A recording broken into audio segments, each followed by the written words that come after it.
ஆச்சி veg pickles வழங்கும் மணிச் செய்திகள். இணைந்து வழங்குபவர்கள் அரசன் சோ.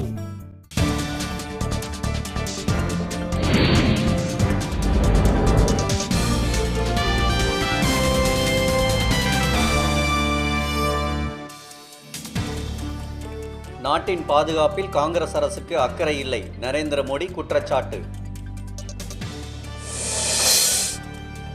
பிரதமராவதில் மோடிக்கு நம்பிக்கை இல்லை என நடுவண் அமைச்சர் சுதர்சன நாச்சியப்பன் கருத்து.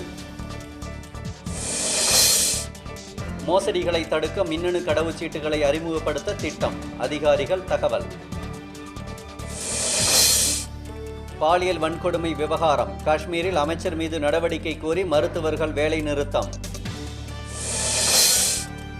பெங்களூரில் 4 கோடி மதிப்பிலான கள்ள ரூபாய் தாள்களை புழக்கத்தில் விட முயன்ற 5 பேர் கைது. துணை நலவாழ்வு நடுவங்களுக்கு போதிய பராமரிப்பு நிதி வழங்கப்படுவது இல்லை, செவிலியர்கள் குற்றச்சாட்டு. திருவள்ளூர் மாவட்டம் மீஞ்சூர் அருகே இலவச வேட்டி சேலை கேட்டு கிராம மக்கள் சாலை மறியல். நாடாளுமன்ற தேர்தலையொட்டி திருச்சியில் அனைத்து கட்சியினர் முன்னிலையில் வாக்குப்பதிவு எந்திரங்கள் சரிபார்ப்பு. இமாச்சல பிரதேச மாநிலத்தில் கடுமையான பனிப்பொழிவு காரணமாக இயல்பு வாழ்க்கை பாதிப்பு. பன்னாட்டு மட்டைப்பந்து வாரியத்தின் புதிய தலைவராக பிசிசிஐ தலைவர் சீனிவாசன் தேர்வு. ஆச்சி வெஜ் பிக்கிள்ஸ் வழங்கிய மணிச் செய்திகள். இணைந்து வழங்கியவர்கள் அரசன் சோ.